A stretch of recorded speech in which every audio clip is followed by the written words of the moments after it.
Welcome, everybody, to the Steve Olson Show. My name is Steve Olson. I'm so happy you're with us today. We are taking your questions live, everything in regards to actually the 5 most important or good questions we got over the weekend in regards to selling your home. We've got 5 that I think you're really going to like. In the future, if you want me to ask your or answer your questions live, just go to steveolsongroup.com/ask. You can submit your question there and I will print it out and talk about it in the next time we talk about selling videos. So the first question comes from Ryan C. in La Jolla, California. What's up, Ryan? The question is, should I price my home at market, above market, or below market value? Great question. We deal with this all the time when we're talking with people that are thinking about selling their home. And pricing is a strategy. It's not a valuation. In fact, if you're talking to a real estate agent right now, and the question that you find yourself asking is like, hey, what do you think my home is worth? That's a valid question, but that would not be what I list the home for. Pricing is nothing more than a marketing technique or tactic to get the most amount of buyers to your home at any given time. And so if you know that pricing is nothing more than a marketing tactic to get more buyers to your home, there's really only 3 ways you can price your home. There's event-based pricing, which means we list your home just a little bit under market or maybe a lot under market, depending on the market that you're in. And because we list low and we really push the marketing as hard as we can, it generates a lot of interest. It generates a lot of scarcity, generates a lot of FOMO because the home is such a good price that you have to take action right now.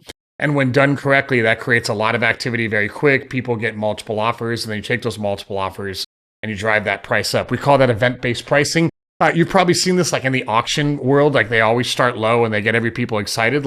Nobody gets excited for an auction that starts at valuation. They're like, well, there's really no reason for me to be a part of this auction because the price of the home is already set. So auctions don't work when they do that, right? That's why no reserve auctions do really well, because people, they have this thing in their head where they're like, oh, there could be a chance that I could steal it, right? That's really important to understand in regards to the psychology of how people write offers. So number 1 is event-based pricing. Number 2 is market-based pricing. And so that's when we take more of an appraisal approach to pricing the home. And that's looking at all of the comps. What did the last one sell for? What's listed for right now? And what's kind of that median to upper median range that we feel comfortable with, that we can find one buyer that sees the value of the home, that writes an offer that's a really strong offer, closes relatively close to or at list price, and we can be done with it really quick. This works really well in a lot of neighborhoods where the turnover is decent, but maybe you are the only home for sale in your neighborhood at that given time. There's no other competition. You see, real estate sells locally. We want to believe that the macro numbers affect the micro market. And in reality, it doesn't. If somebody's considering moving into your neighborhood and you're the only home for sale, yours is the home they're going to play ball with, right? So that's market-based approach. The third one is probably the least common out of all of them, and it's called aspirational-based pricing. And what aspirational pricing is that maybe you've got a really unique home. Maybe it's the best home in the market. You hear realtors use terms like the crown jewel of the neighborhood, right? I hate that term. The crown jewel of the neighborhood and location. It's the 2 biggest terms that real estate agents put in the descriptions that I just I can't stand, because we overuse it. So everything is great location. Everything is the crown jewel. Everything is honey, stop the car and all that stuff. But let's say that you do have the home that's the most unique of the neighborhood, and unique in a way to where it's got very, very high demand. Then I think it's okay to price your home aspirational, meaning hey, we have something unique. You can't get it anywhere else. This is a once-in-a-lifetime opportunity, and we're going to shoot for the stars. You'll notice a pricing strategy that I didn't give you today is the one where somebody lists a little high to leave room for negotiation. 99 times out of 100, that is a failed strategy. So if you find yourself saying well, I really want $550,000 for the home, so let's just leave $600,000. Let's list it at $600,000. That way I've got $50,000 in playroom. When you overlist or overprice your home, you are diminishing your ability to identify a buyer, and you're diminishing your ability to actually get a buyer excited about your home. So I would not list high, leave room for negotiation. That is a failed strategy. I would much rather you hire a real estate agent that really understands how to drive a buzz around the home, get a whole bunch of people, interested right away, and use the event-based pricing model and have the clients or the prospective buyers bid against themselves so that we can drive the price up. The hardest buyer to negotiate with, I'll leave you with this in this section. The hardest buyer to negotiate with is the buyer that's the only one offering on a home that's been on the market for 150 days. there's not a whole lot of leverage the seller has in that moment, right? So we really want to make sure that like speed is our friend. And if possible, we can get as many people interested in that home as possible. As a homeowner, I know that you guys value your home. I know that this is the home that you create memories in. I know there's a lot of like attachment to it, but understand that once you make the decision to sell that home, it is now an asset that we are trying to maximize so that the next person can enjoy it like they did. And there's no easier way than getting a ton of people interested in using event-based pricing. So, Ryan, I hope that was valuable. If you have any questions, use the contact form below, and I'd happy to give you clarity on that. Based on what you know, thinking about selling your home, let me know. You should work with one of our partners. But that's what I would do if I was pricing my home. Use one of those 3 strategies. Second question, should I stage my home and will it help me sell faster and for more money? What is staging if you don't know what staging is? Staging is basically a professional coming into your home, and they can do this a bunch of different ways, right? Number one, they can, like maybe the home's vacant, it's completely empty, you've already moved out, you're in a different home. And this stager is going to come in and they're going to bring in a bunch of furniture that's in line with the architectural and the design of the current home. And they're going to basically make it look like a model home. There's a reason why new build spec homes, they design the home like crazy paint and stuff on the ceiling, and the furniture's crazy and the kitchen's all built out.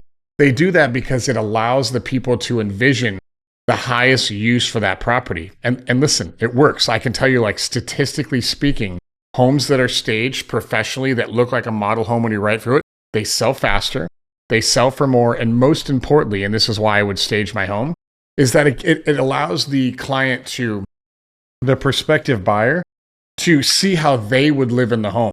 The biggest problem when I show homes, I've been doing this for 20 years, the hardest home to show is when you walk in, there's a weird smell to it, there's a big photo collage wall, and instantly every single buyer, if you guys had cameras, you'd see this, every single buyer goes right to the collage wall and they just start looking at it like, who lives here now? Oh, they've got 3 kids. Oh, looks like they played baseball. Oh, they had a dog. Oh, they have a cat. I don't like cats. Oh, I don't know about this. And oh, that's kind of cool and weird. And they start asking these questions like, well, I wonder who they are. I wonder why they're selling, or are they getting a divorce? Or maybe it's a new job. Like they start asking all these questions, and those type of questions are nothing more than the buyer saying, hey, we're focused on the wrong thing. We want to know how they live here, not how we would live here. So my suggestion to you, number one, I would stage the home. Now, there's a couple ways they can do it. I said earlier, a vacant home they can stage, and they bring in all the stuff, artwork, furniture, accessories, everything. They make it look like a brand new home. They change the smell, like they go all in. And from an ROI perspective, 100%, you will get your money back in staging. That I can promise you. The second way they can do it is maybe you're living in the home and you're like, well, I can't bring in all this furniture because I'm still living here during the showings. Like, what do I do? So what a stager can do, and probably what the most common thing is we have them come out to your home. The stager does a, evaluation of the home, and she or he would say, hey, these are all the changes that I would do. I would take this down. I'd add this up. They may bring a couple pieces in and kind of rearrange everything, but mainly their goal is to prepare the home for amazing photos, and most importantly, to get the prospective buyers to see how they would live in the home, not how you currently live in the home.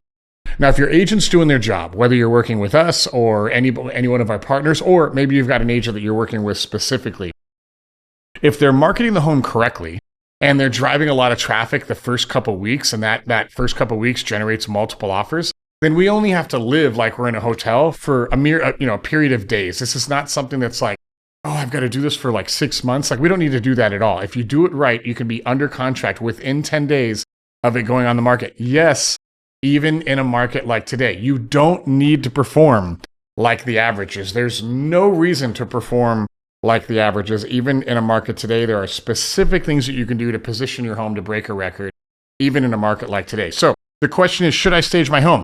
The answer is yes. How much should staging cost? I know you're not asking for that. I would say on a 2,000 square foot home, 2,500 square foot home, you're probably looking $2,000 to $7,000 to stage that home. That is a lot of money, but think of it as an insurance policy to protect as much of that equity as possible. And some stagers will charge you a deposit up front and take the rest at closing, right? And they'll say, hey, when the home sells, like maybe I'll charge $1,000 up front, and when the home closes, I'll take the other $5,000 back then. If it doesn't close, you owe me the $5,000 in a simple fee if you decide not to sell. Very common in the staging industry. I would have no reservations around doing that. Make sure you work with a stager that has been a part of a bunch of record-breaking sales. You've seen their work before. You have an idea that the work that they've done is going to fit with your home. Like if you own a super contemporary, like, hiring somebody that does like a lot of farmhouse stuff, there's a little bit of bleed over, but not really, right? So you want to hire somebody that's definitely within the architectural and style of your current home. Hope that helps. Hope that helps, Mike. If it doesn't, use the contact form below. Totally happy to answer there. But staging, 100%, it's absolutely a no-brainer. This next question comes in from Nicole T. in our home city, Carlsbad, California. I do know two Nicoles, but I don't think their last names start with a T. So Nicole, I'm not sure if you and I know each other. Nicole's question is, how do you market a home to attract buyers? Nicole, you may be a consumer. You may be a real estate agent. I'm just going to give you the general thing that we've talked about like years and years and years and years. There's only 4 types of buyers. It's really simple. There are active buyers that we know. There are active buyers we don't know. There are passive buyers we know. There are passive buyers we don't know. That's the 4 quadrant of who's going to buy your home. So if you're meeting with a real estate agent, the number one thing that you guys should be focused on is drawing a little square, putting 4 squares within that square. Active buyers we know. What is the plan for that? Active buyers we don't know. What is the plan for that? Passive buyers we know. What is the plan for that? Passive buyers we don't know. What is the plan for that? What is an active buyer? An active buyer is somebody who is actively pre-qualified for a mortgage, or maybe they're cash. They're actually in the market. They have specific needs, and the only thing preventing them from making a move is that specific home. That is an active buyer. The ones we know are like the people we know. They're previous prospects from other deals that we have. They're clients that we're working with right now. Active buyers we don't know are the exact same people, but they're represented by other real estate agents. So what is the marketing that we're going to do to activate that group of people, right? There's a lot of agent marketing we do, previous sales, previous listings, current agents that we know, our agent network. There's reverse prospecting in the MLS. There's a lot of things that we can do to identify those people. Passive buyers we know. What is a passive buyer? Passive buyer is really simple. It is somebody who is like maybe not in the market full time. They may be pre-qualified, maybe they're not, but their main driving factor is like, hey, I'm not really thinking about making a move right now, but if the right home in the right neighborhood at the right price came on the market and like it was a no-brainer fit, we'd make the move. That's what we call a passive buyer. And believe it or not, especially where we live in Carlsbad, California, a lot of coastal California, a lot of clients are like, this is I don't know what the percentages are, maybe north of, I would say 40% of all sales are people are like, oh, I wasn't even in the market, but this one popped up. It was like our dream home. Never even thought we were going to make a move right now. And they did it. So that's passive buyers we know. These are people that are in our networks, again, previous prospects for other deals. And then there are passive buyers we don't know. So to identify passive buyers we don't know, what is the marketing strategy over there? So that's a lot of Facebook ads, a lot of Instagram ads. A lot of people on YouTube come in for this specific thing. Again, they're not really like working with an agent. They're not getting the homes sent to their email every day from the MLS. Like the process isn't formalized, but they happen to see that one ad on that one day, at the right time, at the right price, in the right area. And all of a sudden they raise their hand and they say, hey, I can't believe, we have these conversations multiple times a week. I can't believe we're having this conversation. We're not even thinking about making a move right now, but this home came up and, we've kind of had our eye on it for a while.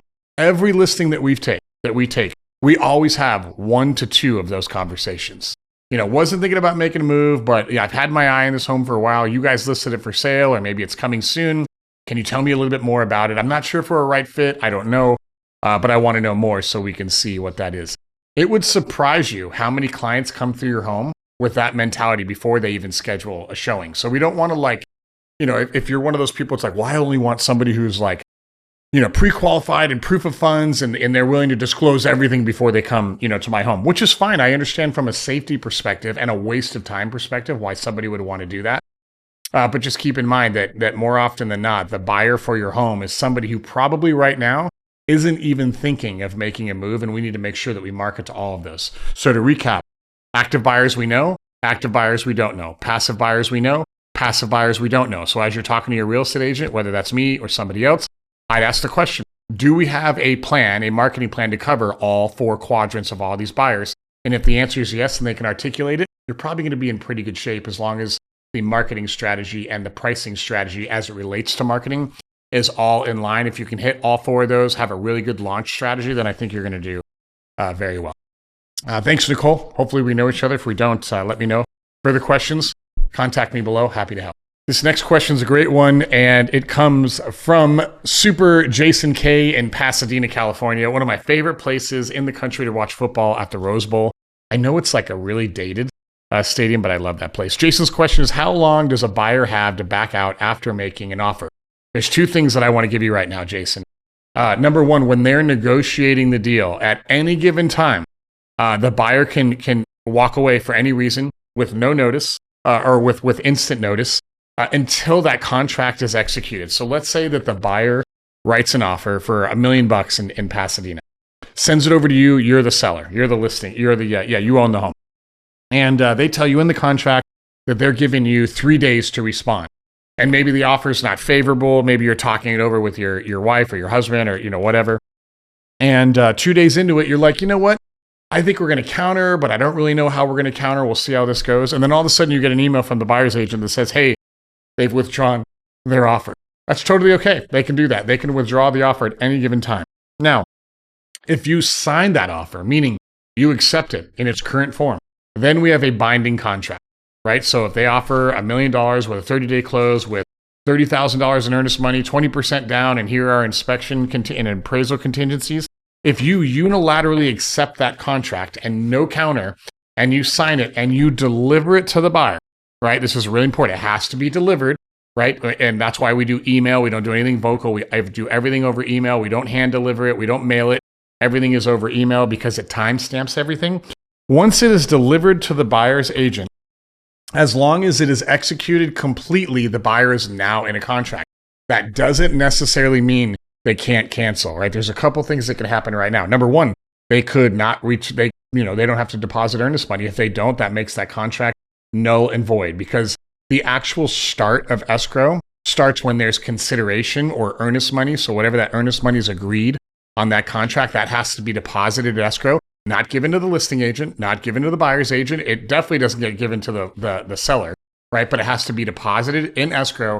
And once escrow has a fully executed contract and a check in hand that they can deposit, normally it's in the form of a wire or certified funds or a certified check, then escrow is open, and now the terms of the contract are officially enforceable. At that point, the buyer can still walk away and get a refund on their earnest money if they find anything that they disapprove of during the 17-day contingency period. Meaning they could do a basic home inspection and maybe there's a crack in like one of the trusses in the attic, or maybe there's a sloping issue or a foundation issue or anything like that. They could ask you to repair it. They could ask you for a credit in lieu of a repair. That would be fine. Or they can say, hey, we did the home inspection and we just don't approve of the home. We're going to move on. Hey, we got the HOA docs during the 17-day contingency period, and we don't like how the HOA is not solvent right now, or we don't like where the HOA is going, or we don't like the HOA fees, or we don't like this. That's obviously nothing you really can fix. So they have the ability to leave and get that earnest money completely refunded to them. Now, outside of all of that, outside of all of the contingencies in the purchase contract, if they just decide that they get cold feet, that would be considered a breach of contract. Like maybe they miss close of escrow or anything like that. If that were to happen, they could still cancel, but they would be subject to their earnest money plus up to 3% of liquidated damages, depending on how that cancellation happened. That's why we always recommend that buyers never put more than 3% down as earnest money, because that's liquidated damages as it is in the contract. And I know you didn't ask this, but I'm going to give it to you anyway. Keep in mind, we use the California residential purchase contract if you're in California. Arizona has one. Las Vegas has one. Most states have a state-driven real estate purchase contract that is full of standard language. Even though it is standard language, a contract is a contract. So you can cross out what you don't like. You can add what you want. You can remove. You can take away. A contract is a contract, and most states are contract law states. And what that means is, if you have something written on a piece of paper that says, I agree to pay my wife $10,000 a month every single month for 24 months, or this is what happens, and you both sign it, that is a legally binding document that is suable, right? So just keep in mind that if you ever have any questions around what money is due when, or what dates, or how protected am I, all of that fun stuff, always go back to the contract.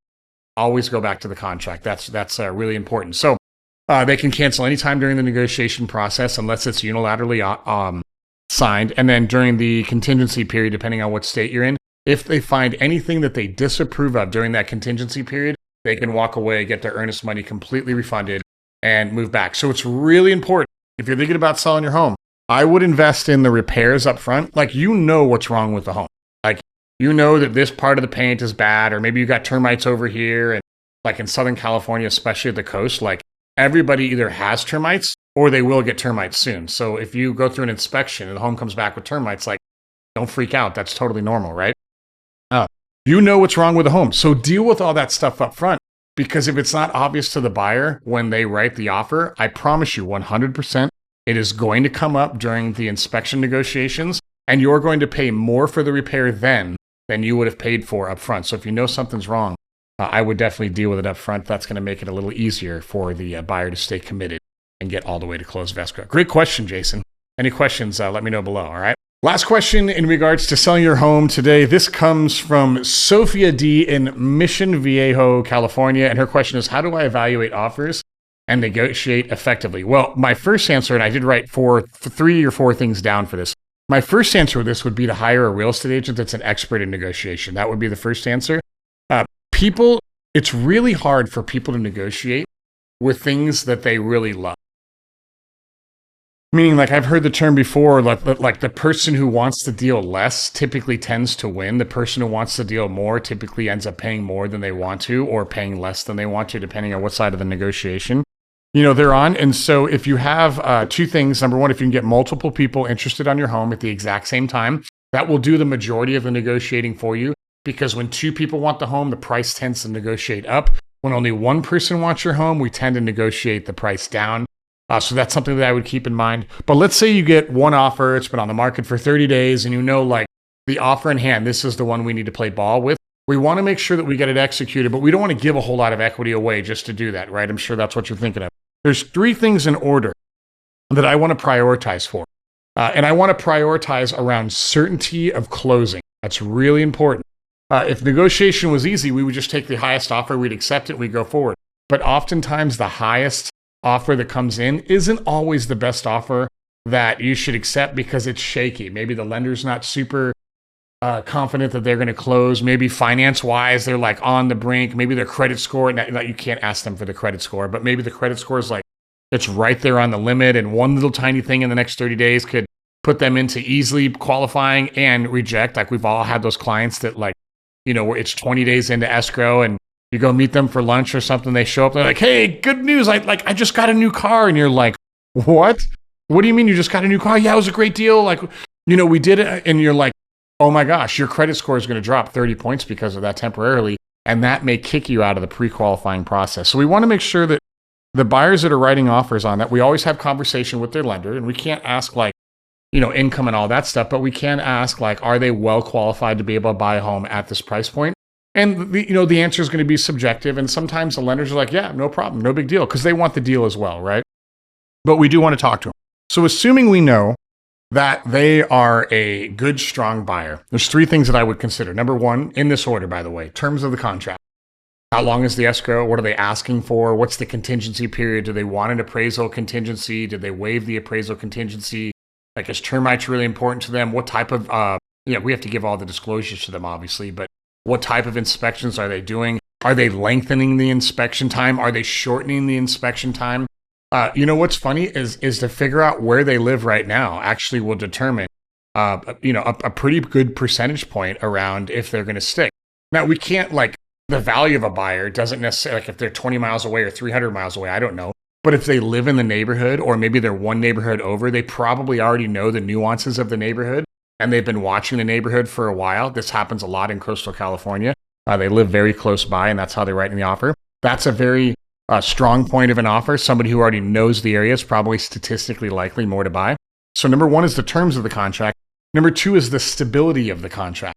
How much earnest money are they putting down? Are they negotiating very hard? Are they slow to get back to the negotiations? Is the agent, local? Again, going back to the contingency part, are they leaving the contract as is, or are they trying to extend things because, number 1, they may be unsure about the property, or maybe they need a little extra time to get finances put together? What type of loan are they using? Is the loan in line with the home that you're selling? Meaning, in an average priced home in an average market, it's like FHA is very common. They put 3.5% down. There's mortgage insurance. Is the type of loan very typical for the type of home they're trying to buy. And the third thing that I wrote down are the actual finance or the pricing parts of the contract, meaning how much do they want to pay for it? How much money are they putting down? How much money are they putting towards earnest money? I think in yesterday's video, we talked about earnest money. As a seller, earnest money is nothing more than what's at risk. You actually don't make more or less money with more or less earnest money, except for the event of a breach by the buyer. So if they breach, obviously the more earnest money they have in there, the more money gets released to you if they're found in breach and escrow, releases that money to you. But when you're actually closing, like you're signing all the paperwork and they're wiring money and you're receiving money, the amount of earnest money that the buyer put up has no financial burden on you whatsoever, with the exception of a breach. Then the more earnest money, the better. So I would look at, in this order, terms of the contract, stability of the contract, and pricing of the contract.